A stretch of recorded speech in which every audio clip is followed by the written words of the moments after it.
on its own? All right, there is Swanee.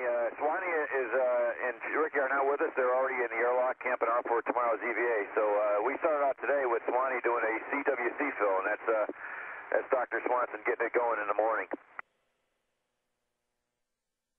This is the first of, I'm thinking about 8 to 10 CWCs we're going to fill during the course of our dock time frame.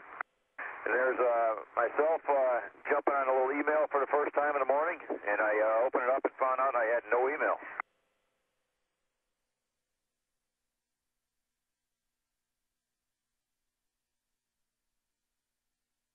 But I was excited to see Joe taking a video of me. Okay, this is John, and me and Sandy are working on the S6 unberth, and we basically had to yank the 16-pound truss straight up out of the payload bay and kind of tilt it, spin it around, and hand it off to the shuttle arm. And all this is done at very slow rates in the robot arm. It's all kind of just a few inches of clearance to get out of the payload bay and get by the OBSS, and it's a pretty slow process.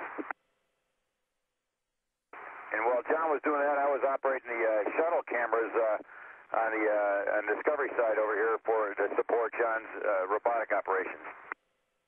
John uses probably about 5 different views, 2 or 3 at any given time from shuttle cameras. So it was a real good coordination between John and the Discovery today, making sure we had good views for all this robotic operations, which were quite complex from the beginning of the day.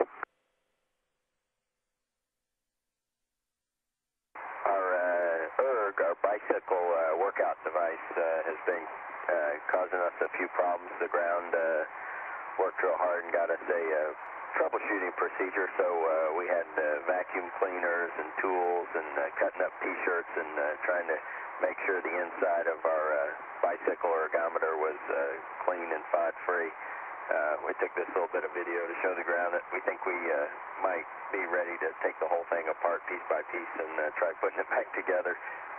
That vacuuming out the inside just wasn't going to be enough to get it running.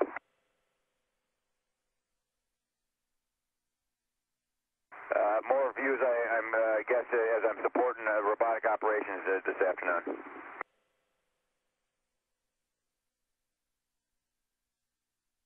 Here's a good view of a Mux view that John used as he unberthed the S6 from our payload.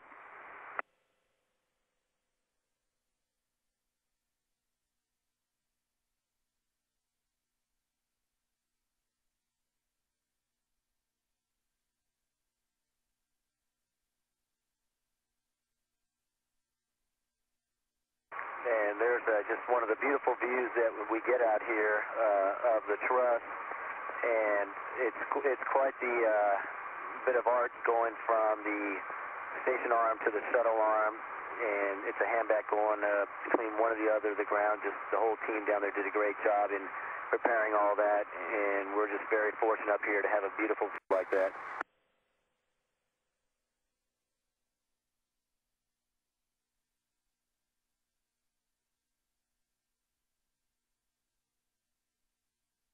During the lunch meal today, we had a few minutes to gather up in Node 2 and have a nice little get-together with our station crew. We had the whole team together. Was very, very nice. And one thing we did at the beginning was something that we did not do yesterday when we came aboard, and that is to exchange, or actually to present some gifts to our station hosts.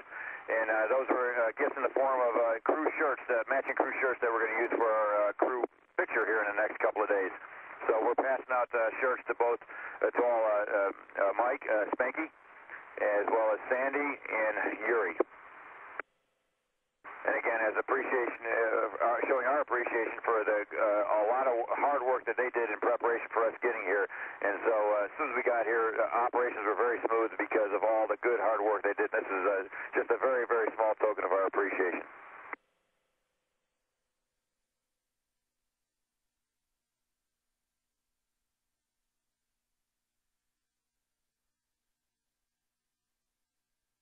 And the day we docked was actually Mike Fink's birthday, and we had a stowaway, a very chocolatey cake that we presented to Mike, and the crew does have some chocolate fans, so they were glad to see some fresh chocolate, and and this cake was made by Marsha Ivins, I believe, and it was very good, very rich, very chocolatey.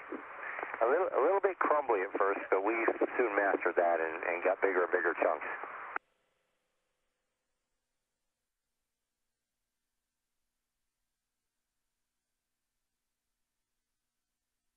You guys don't know how fortunate you are not having the real-time audio, because we were actually singing happy birthday to Spanky there.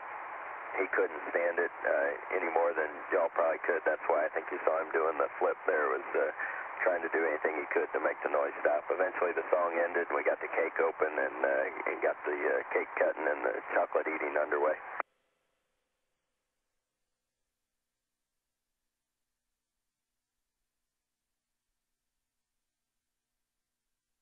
And by the way, this is in Node 3. The photo is being taken from the Node 2. The photo is being taken from the Columbus side, looking into the gem. That's the Japanese module that was on the back right.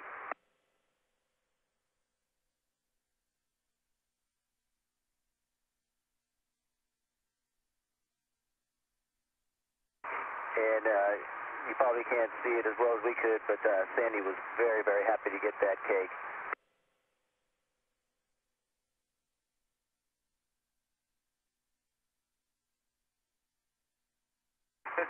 Life is good on the station.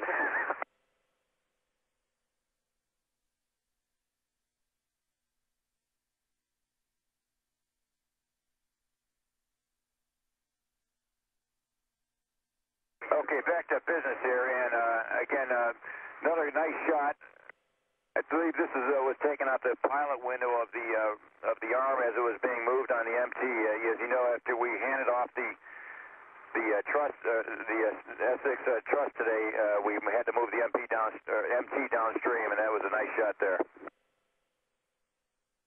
This is what's called the NLP vaccine experiment, and I've got 8 of these little canisters that have a bunch of test tubes inside them that have a couple of different biological specimens and agents, and I activated it a few days ago, and at this point I'm going to deactivate it, which is turning this crank. It moves the pressure plate and injects a reagent that stops the reaction inside. So I inspect it and then move that pressure plate with this hand crank, inspect it again, shake it a little, and put it away.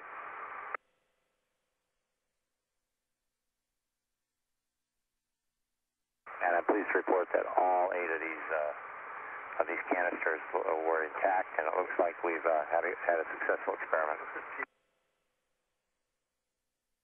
And what we really like is for Mr. Bob Berenson to get a good shot of that picture to show how well that John's got that mid-deck button up, just like we practiced in Building 9.